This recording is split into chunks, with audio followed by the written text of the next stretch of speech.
I paid for the seat. I've not done anything wrong to offend Delta. Mister, okay, I'm going to let you know right now. You are under arrest for disorderly conduct. Welcome back to Advocacy Alchemy with Professor Ross. Today we have a good one, guys. Today we got a viral airplane incident that's caught the attention of millions of people. And the full footage comes courtesy of Midwest Safety. Be sure to check out their full video. It's in the description below. And show them some love as thanks for making this kind of transparency possible. Now, let's talk about what happens when power meets protocol in the sky. This case involves Carl Dvorak, the former president and current senior executive of Epic Systems, a company whose software helps manage medical records for over 250 Americans. But none of that mattered the night he was removed from a Delta flight.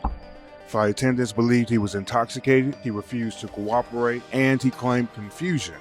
He went further when he even filmed the encounter and ultimately demanded to be handcuffed.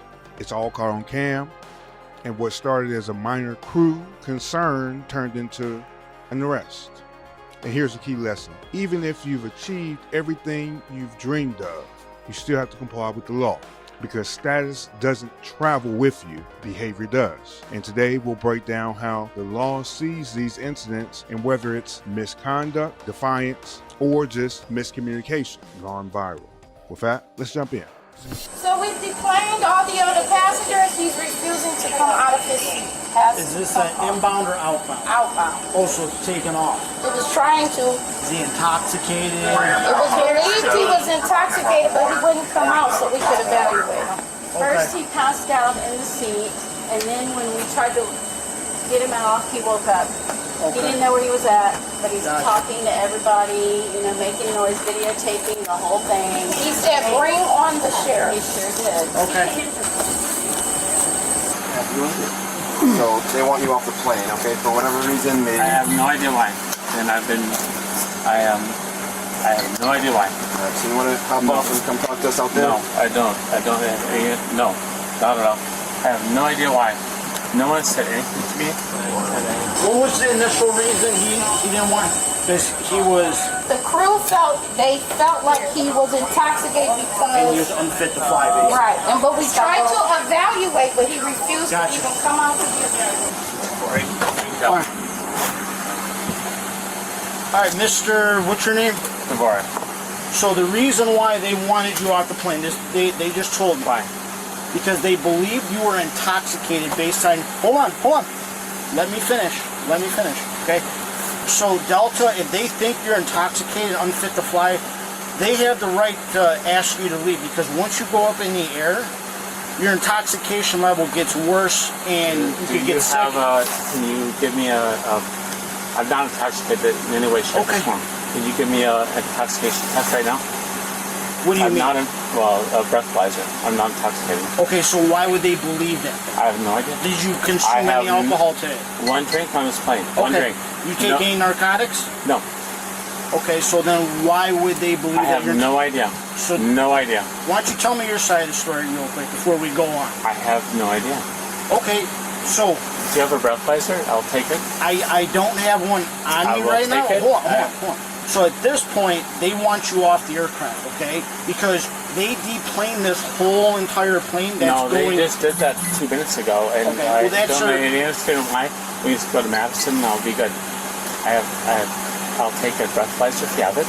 Okay. I have no idea why they're doing this today. Do you take any medications on a daily basis that made you fall asleep or something like that? I took it makes me a little bit nauseous when I take the shot. Okay. And I asked for a bag in case I had a little bit nausea. I have no idea why that triggered them. I have not had one drink. I have not... Give me a breathalyzer if you want. Hold on. Yeah. So why didn't you explain that to them when they asked you? I did. I just want to go home. And home is where? Wisconsin. Do you have any ID on you? I do. Okay, you mind if I see it?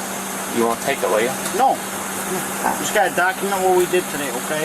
All right. Okay. So here's the thing. All right. I have no idea what's going on here. Okay. No idea. Don't take my ID. I'm gonna write it down. Let me hold it. No, Let me hold it. I have no idea what's happening. Okay. I have no idea. So, Mr. Dvorak, I have no idea. Here's how it's gonna go. Okay. No. Since you made them deboard, they No, want you off they the did hold that on, on their own. hold on. I had no. Mr. Dvorak, you are coming off this plane. You can sort this out with Delta a different way, but you have to get off this plane. They do not want you on this plane. Okay? No, it's not okay. I'm gonna go home. I'm just sitting here. Yeah, just get the I have no idea. Why am I here? Why am I here? Oh my You gotta goodness. come off the plane, okay? No. So, because Delta wants you off. I have come no off idea. I'm a million-mile flyer. Come off the plane. I want handcuffs. I want to be handcuffed and taken Yeah. off. So, I want to be handcuffed. we don't want, we try to No, we you don't wanna do it that handcuff way, me, but so I have a Yeah. lawsuit. I want a Yeah. lawsuit. You handcuff me Right. and take me off. There you go. Thank you. You get your handcuffs ready. I have no idea what's going on here. I'm shocked. asking you, do you have any luggage? I have no. I just have the iPad here. Okay. So, again, Hang on. can you unbuckle your seatbelt and come off the No, plane? you guys gotta drag me off. I have Why? no idea. Why? I have no idea why you're doing this. Mr. Dvorak, I don't feel like dragging you I off. have no really, idea why you're doing this. I have no idea. Off the This is going to plane. be a viral moment here. So Okay. I have no idea what's going on. Okay. I have no All idea. right. Do me a favor, stand up for me. Okay? I'm buckled in. You gotta remove my seatbelt. You gotta forcibly eject me from the seat. And what's your badge number? 214. Okay, do me a favor, stand up. No. Stand up. I Come on. am. Okay. I am buckled in. All right, here you go. Stand up. Stand up. I need handcuffs. Okay, I'm asking you to stand up. Are you accosting me? Am I what? I'm asking you to stand up, okay? I'm refusing to stand up. Okay. I'm sitting So in my seat. hold on. I paid for Hold the on. seat. I paid for the seat. Hold on. I've not done anything wrong to offend Delta. Okay, I'm going to let you know right now. You are under arrest for disorderly conduct, okay? Are you arresting me? Yes, we are, so Okay. stand up. I will stand up. I'm standing up under arrest. Okay, put your hands behind your back. Can I grab my... Put your hands behind your back, okay? Hands behind your back.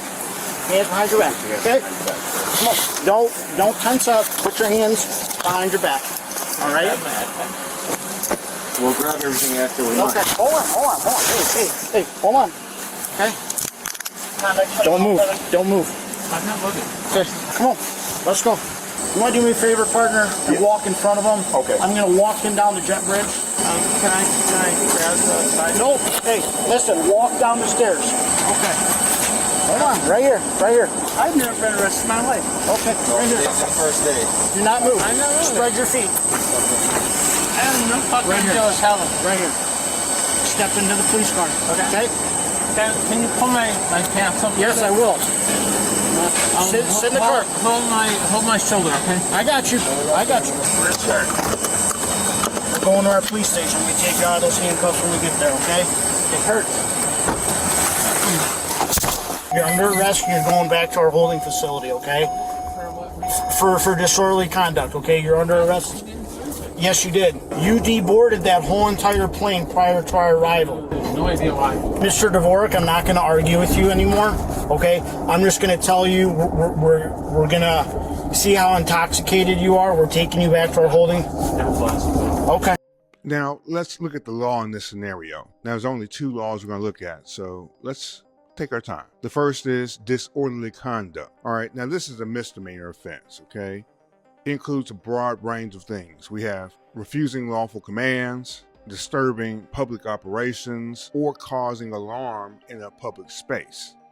The elements include intentionally or recklessly creating risk of public disruption or annoyance. The penalty is up to 90 days in jail, a fine of up to $1,000, and possible probation. Now here, Dvorak refused to deplane after being told by flight crew and the police. The delay, disruption, and confrontation created the public disturbance that's actionable under this law. And tying things together a bit more, first we had the refusal to comply with lawful orders. The officers and the flight crew repeatedly asked him to exit the plane. Not only did he refuse, but he challenged their authority. He said, "No, I'm not getting up. You'll have to drag me off." That alone creates the disruption necessary for a disorderly conduct charge. Then we had the escalation. All right, so rather than de-escalate, which means to bring the temperature down, Dvorak upped the ante. He demanded to be arrested, saying, "Get your handcuffs. I want to be taken off the plane." This simple non-compliance, it's performative, it's provocative, creating a delay, alarm, and forcing law enforcement to elevate their response. All right, then you had the filming. Yes, you do have the right to record public officials, but when someone refuses lawful orders while simultaneously recording their own defiance, you cross a line and you go from accountability into provocation and manipulation. He wasn't filming for his own protection, he was filming to control the narrative. Let's talk about the disruption to the public operations. Keep in mind, he was the only person on the plane. They took everyone off of the plane. They deboarded. That's hundreds of people delayed. This is a commercial aircraft that's been grounded, and airline resources were diverted to deal with one person who refused to follow protocol. That's a perfect example of causing a public inconvenience or alarm. And finally, the sense of entitlement from this person. Throughout the encounter, Dvorak's tone carried a clear subtext. I'm too important for this. He referenced his million-mile flyer status, his confusion about why he was being asked to leave, and never once acknowledged that his behavior might be the problem. Now, of course, we heard about him, or at least in the original video, there was an apology that came afterwards, but that's just to clean up his public image. The law doesn't punish wealth, but it does respond to public defiance wrapped in privilege. All right, so let's be clear. This wasn't just someone who disagreed. Also, this wasn't someone who quietly complied and then protested later. This was someone who refused to leave, escalate the situation, and invited his own arrest, all while an entire aircraft sat and had to be grounded because of that one person. That's why his conduct fits not just the spirit, but also the letter of the law for disorderly conduct. Now let's take a look at the federal side of this case, because the rules change the moment you step on a plane. All right, first we have 14 CFR section 91.11. All right, this prohibits the interference with flight crew duties, including refusing instructions that affect safety. Also, you have 49 USC section 463(1)(a). This provides criminal penalties for intimidating, threatening, or interfering with crew members. The penalty is a fine of up to $37,000 per violation and potential criminal prosecution if violence or intimidation occurs. I don't feel if there's really any violence or intimidation, and it's always hard to deal with people who don't have anything to lose. Whether it be people that are so rich they have nothing to lose and they can pay the fine, or when you have people who are just so down on their luck they have nothing to lose, so they'll do anything. So those are two types of people at the opposite ends of the spectrum. They're very hard to deal with. All right, but back to what we were saying. All right, you have flight crews that are trained and authorized to remove anyone that's believed to be intoxicated, disruptive, unfit to fly, or just non-compliant with the safety instructions. And that's simply when they don't buckle their seatbelt when they're telling you to buckle your seatbelt, or you want to stand up when the seatbelt sign is still on and not really be making your way to a bathroom or something of that nature.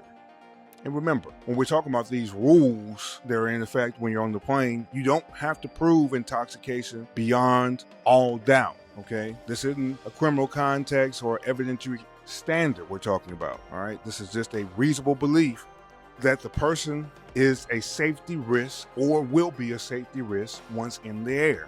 Why? Because once you're 30,000 feet up, it's too late to remove someone.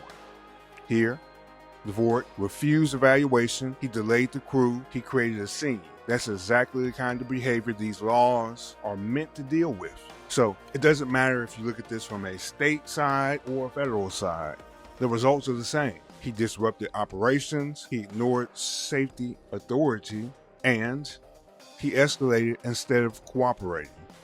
That's why these laws exist, and that's why they apply to this situation.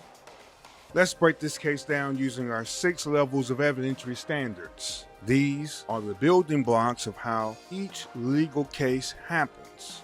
and determines when and how someone can be lawfully stopped, searched, or arrested. And finally, what's going to be required for a conviction. Let's start at the bottom. Number 1, mere suspicion. Now, this is the lowest level, and it's simply a hunch or a gut feeling with no concrete facts yet, but there's still the intuition that something feels off. In this case, that starts when the flight attendants noticed Dvorak passed out in the seat and not responding normally.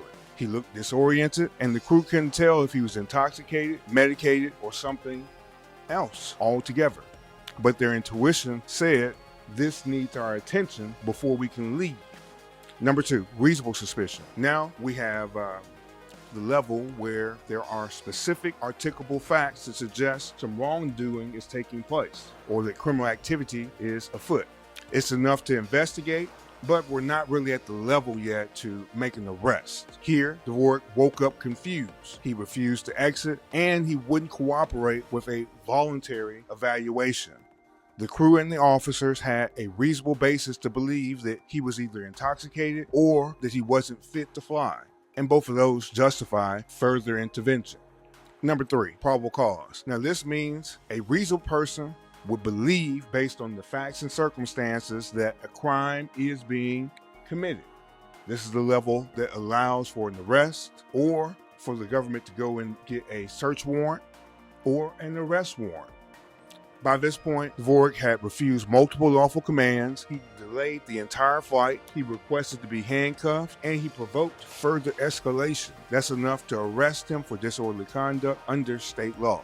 Next, let's move to preponderance of the evidence. This is used mostly in civil proceedings. This means more likely than not, and this standard is also used in actions like the administrative action of banning a person from an airline or for FAA civil penalties. Here, Delta could clearly justify removing Dvorak, and the FAA could impose fines based on how his conduct impacted flight operations. The evidence overwhelmingly shows that his behavior disrupted public order and the safe operation of the flight. Number 5, clear and convincing evidence. Now, this is a higher standard that's used in some civil cases, but it also comes into play sometimes in the criminal context when people are trying to present certain defenses or when the government wants to add enhancements. This is used in civil commitments, professional discipline, and serious regulatory actions. The evidence must show that the claim is highly probable. Remember, we've said in the past, it takes more evidence, so it takes about 75% of the evidence in your favor to win this type of case. Here, if Dvorak wanted to contest an FAA fine or to seek reinstatement from an airline, the combination of the video footage, officer testimony, and his statements would likely be required to satisfy this level. And finally, we have number 6, beyond a reasonable doubt. Now, this is the highest standard in the American legal system. This is reserved for criminal convictions. The evidence must leave the jury with no reasonable alternative besides the guilt of the defendant. Now, from a criminal trial perspective, the prosecution would show that Dvorak refused to obey direct orders. He had a certain level of verbal defiance, that his actions caused a disruption, and his attempt to control the officers through his recording device. All that combined could very well convince a jury that this wasn't confusion, it was a calculated defiance, and that would meet the standard for a potential conviction. Now that we've seen the body cam footage in full, let's step into the jury box. You've heard what the officers had to say. You've seen them stay calm while dealing with Mr. Dvorak. You watched the airline crew explain their concerns. And we've heard from Mr. Dvorak himself, a former president, now a senior executive of a billion-dollar company. And you've heard him say things like, "I'm not getting up, bring out the handcuffs, I want to be arrested." He told them he had no idea what was happening, but continued to record himself refusing to comply. Now it's your turn as a juror. I ask you, was this truly confusion, or was it an attempt to control the situation? Second, was he overwhelmed, or was he leveraging his status to resist accountability? Next, did his behavior disrupt the public space and delay hundreds of travelers? because of a misunderstanding or because he chose defiance. Now, this is where your intuition matters. When you first watch the footage, did something feel off to you? That's not an accident. That's a cue. The way he shifted from passive to performative, the sarcastic tone, the demand for an arrest, these aren't the actions of someone who's confused. These are the moves of someone who's testing the limits. And while we don't convict based on intuition alone, the law allows you as a juror to weigh credibility, demeanor, and intent. Do you think that his conduct met the threshold for disorderly conduct, or a disorderly person, as it's called in Michigan? Did he interfere with flight operations? Was his behavior appropriate for that public space with their special safety protocols in place? And remember, you're not just evaluating whether the man had a drink or not. You're deciding whether his behavior in the totality, the refusal, the recording, the demands, whether that all constitutes a knowing disruption of order. Now, if it does, then status doesn't matter. The suit, the resume, the executive title, none of that flies in the courtroom. Only the facts do. So ask yourself and make sure that you're honest with yourself. If this had been someone in sweatpants at the back of the plane, would we even hesitate to say that this is disorderly conduct? Your job is to apply the same law to everyone, regardless of who they are or how important they claim to be. Now, I will say that he didn't really pull the card and say who he was, but it was ingrained in his actions. All right, let's land this plane. Carl Dvorak, he is a powerful man. He helped shape one of the most widely used healthcare software systems in the country. He's traveled the world. He's earned respect in corporate spaces. Now let's look at this Delta flight. He wasn't an executive. He was a passenger. He was subject to the same laws and expectations that everyone else has.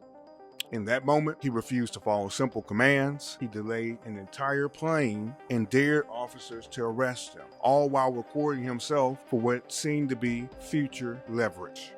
There wasn't any confusion here, and it was calculated defiance. The law doesn't care about how many miles you've flown or how many millions you manage. It cares what you do when given a lawful order. Refuse to exit a plane when told, demand to be arrested while delaying everyone else's travel, creating a public disruption in a high security environment. That's not entitlement, that's disorderly conduct, making him a disorderly person under the Michigan law. And here's a lesson for everyone. Even if you make it, you still have to comply. The rules don't change when you're rich or respected. When your actions cross into defiance, the law will meet you there. So finally, was it all a misunderstanding or manipulation? Was this someone's bad day or someone trying to control the outcome? And should your job title protect you from accountability? Tell me what you think in the comments below. Guilty, not guilty.